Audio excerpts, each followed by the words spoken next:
봉이를 격리하기로 결정했다. 폭우가 내리고 난 뒤 봉이의 건강 상태가 많이 나빠졌기 때문이다.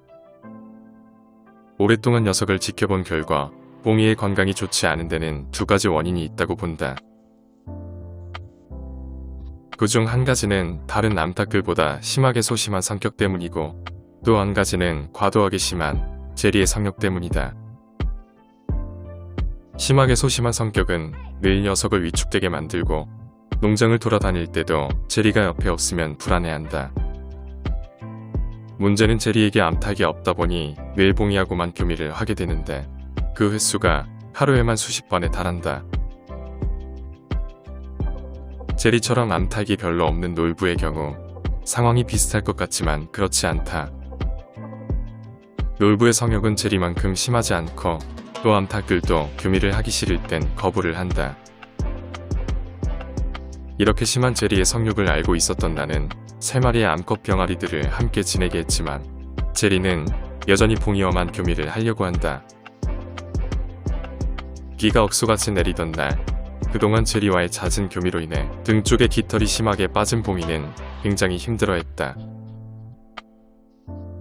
물에 빠진 생쥐처럼 온몸에 깃털이 젖어 추위에 떨었던 봉이를 어쩔 수 없이 격리하여 온열 등으로 체온을 따뜻하게 해줬다.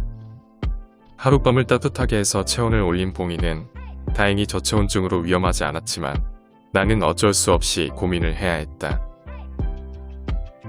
암탉의 경우 수탉과 교미를 심하게 많이 하게 되면 등 쪽에 깃털이 다 빠지게 되고 교미를 할 때마다 심한 고통을 느껴야 한다. 이런 경우 최소 한 달 이상의 기간 동안 격리해야 새 깃털이 생길 수 있다. 자유롭게 살던 닭들은 격리된 삶을 굉장히 싫어하지만 계속 이대로 두는 건 안 될 것 같아 회복될 때까지 격리하기로 결정했다. 본의 아니게 제리는 봉이와 떨어진 채 암컷 병아리들과만 지내게 된 것이다. 그런데 다니의 병아리들은 이제 조금만 더 있으면 다 자란 암탉이 될 만큼 꽤 많이 성장했다.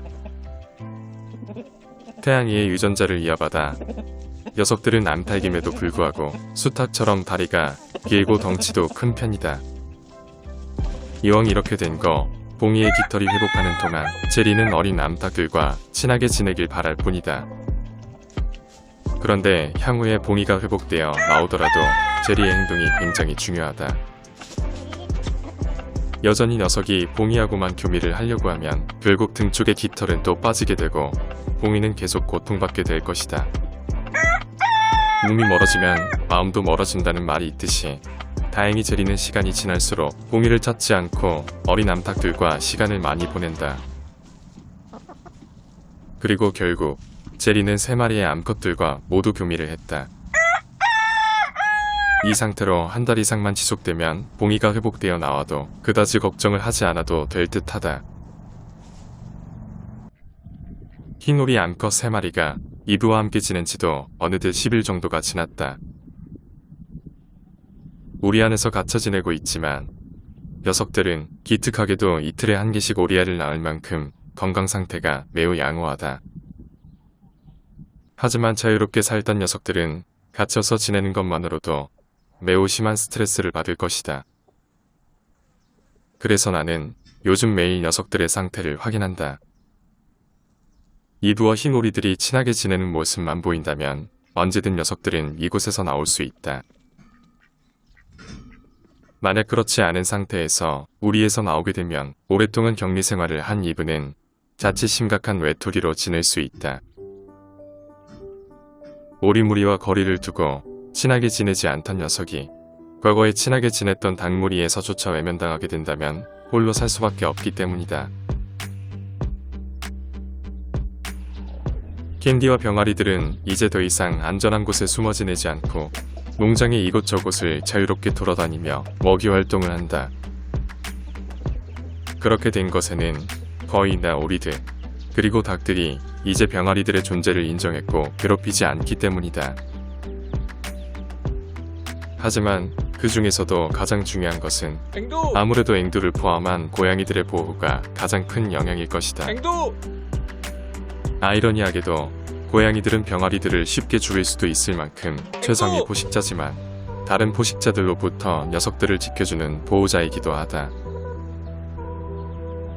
시골에는 다양한 포식자들이 병아리들뿐만 아니라 닭들의 목숨을 노린다. 지켜야 할 농장의 범위가 넓긴 하지만 건장한 고양이 3마리는 아주 훌륭하게 순찰 임무를 수행한다. 포도와 앵두가 어릴 때에는 꽤 많은 수컷 고양이들이 농장 주변뿐만 아니라 내가 살고 있는 집 근처에도 돌아다녔지만 지금은 단 한 마리도 보이지 않는다. 이렇게 된 데에는 고양이 3마리의 역할이 굉장히 중요하다고 볼 수 있다. 앵두는 늘 내 주변에 있으면서 농장 안쪽을 경호하고 돌아다니기 좋아하는 포도와 엉바리는 농장 외곽을 경호한다. 다양한 반려동물이 있지만 고양이는 단점보다 장점이 꽤 많은 동물이다. 녀석들은 지능도 굉장히 우수해서 내가 좋아하는 것과 싫어하는 것을 금방 알아차린다. 나에게 우호적인 캔디는 나와 함께 있는 앵두를 적으로 받아들이지 않고 머리가 좋은 앵두는 캔디의 병아리들을 공격하지 않는다. 캔디가 나와 앵두를 편안하게 받아들이니 병아리들도 특별히 두려움을 느끼지 않는다. 엄마의 보호 아래 주변의 사물과 다양한 동물들을 보면서 병아리들은 자연스럽게 조금씩 세상의 이치를 배우게 된다. 현명한 안타의 캔디가 병아리 9마리를 아주 건강하게 잘 키워낸 것이다. 하지만 이제 병아리들과 엄마는 헤어질 시간이 되었다. 더 이상 엄마의 따뜻한 깃털이 필요 없게 되는 시점이 되면 녀석들은 다른 농장으로 가야만 한다. 그 다음날 병아리들은 엄마를 따라서 처음으로 횃대 위로 올라갔다. 꽤 높은 곳까지 올라갈 만큼 병아리들의 날개 힘이 좋아졌지만 몇몇 녀석들은 여전히 엄마의 품속에서 벗어나지 못하고 있다.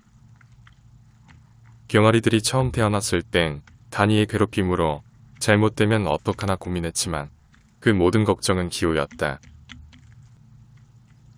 병아리들은 엄마를 통해서 사랑을 느끼고 보호받지만 단위를 통해 무리의 질서를 배우게 된다.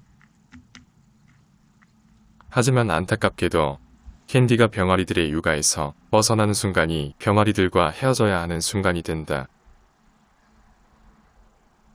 그리고 그 사실을 모른 채 캔디는 오늘도 열심히 병아리들을 돌본다. 참고로 다니는 병아리들을 위해 자신의 잠자리를 양보했다. 비록 동물이지만 마지막까지 최선을 다하는 캔디에게 경의를 표한다.